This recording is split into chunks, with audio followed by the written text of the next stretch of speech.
So the Codex of Power is this new crafting feature that we're bringing online in Diablo 4. We're really, really excited about it. What it allows players to do is, as they're progressing through this, the massive interconnected world of Sanctuary, they're going to be discovering lots and lots of dungeons as they go. And when they find these dungeons and they delve deep into them, at the bottom of them, they're going to find what we call Codex of Power aspects. And an aspect in the Codex of Power is effectively a legendary power that's been put in this very particular form.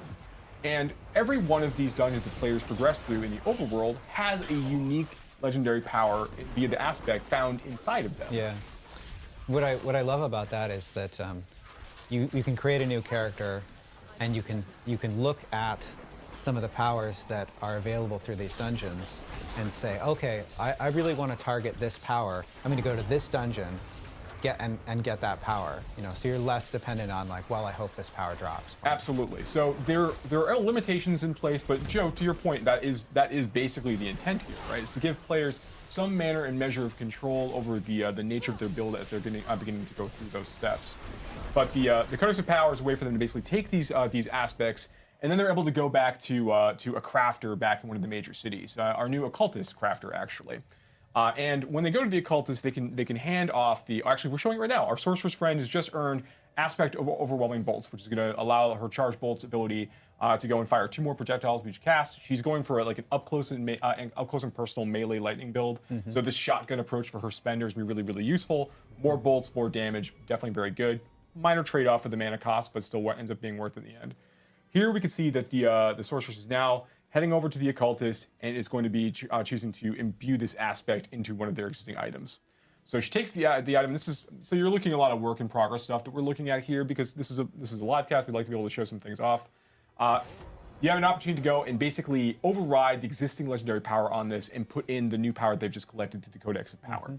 So in this way, players get this deterministic way to kind of collect a series of these legendary powers that are out there in the game for them to find. But it's not all of them. You can only find some of the legendary powers overall in the game. There are over 120 dungeons in the game. So this represents like a lot of really exciting and interesting things for you to collect as you're going through these areas. Also, you don't just find legendary powers for your class. You'll find legendary powers for all of the classes as you go, and some ones that can work on multiple classes as well.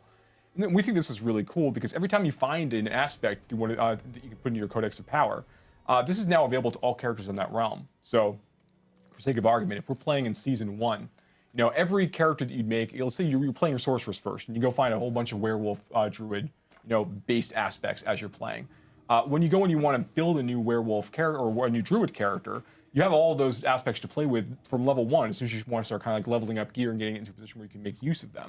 That's we right. love this idea of like making it so it's easier to go play with other builds. Yeah, I love too how we've really been thinking about crafting in Diablo 4, and I love how the occultist figures into that crafting, right? Because, when we think about legendaries in Diablo 4, what we're really talking about is the legendary power. And that legendary power can be moved around. You can use it to upgrade rares, and the occultist is sort of the central point of all of that crafting loop. That's absolutely right. So that was one big change we added with, and we've talked about in previous blogs before. But one big change in Diablo 4 is allowing legendary powers of a particular type to roll on lots of different item slots, which gives players an interesting game of deciding where they want to place certain powers to make the maximum use of them for their builds. Now the Codex lets them put them on the slots that are appropriate for that power. They can choose, right?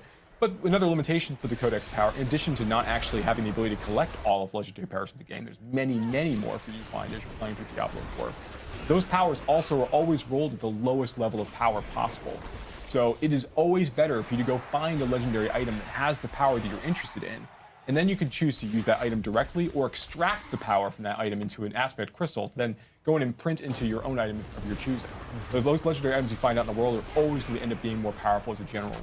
Yeah, I really like the idea that no matter what, finding stuff is still going to lead to potentially the best opportunity of getting the most amount of power, but you still have the customization ability of being able to, I found this power, I would still like to use this on another piece of gear and add that within the Codex of Power, and you still can. Yeah, that's one of the things that's great about it.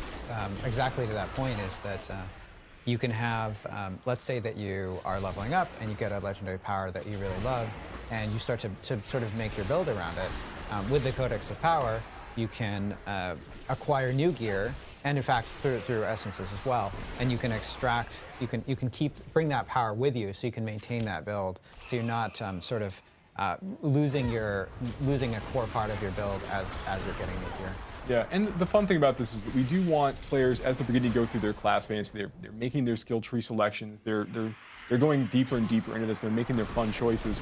We do want them to be able to still want to chase certain other powers. Like, for example, for this, like, you know, kind of like melee-focused lightning build the player here is participating in right now, like, there are other powers that they really, really want for this build. Like, there's a lightning bolt legendary that is going to allow lightning warp legendary. It's going to allow them to have the spear basically orbit around them as part of combat, which, as you can see, would be awesome when they're teleporting into packs of monsters and trying to deal damage when they're up and close and personal. There's lots more things for that lightning sword to collect as they're going through, and then hopefully find the very best versions of those legendary powers as well as just finding in the first place. Yeah, so I know with the Codex of Power, this is kind of a new feature that's coming in Diablo IV, and we'll have more information and more details regarding like different parts of the Codex of Power and the different powers you can end up finding and so forth to imbue onto actual weapons and or gear in general.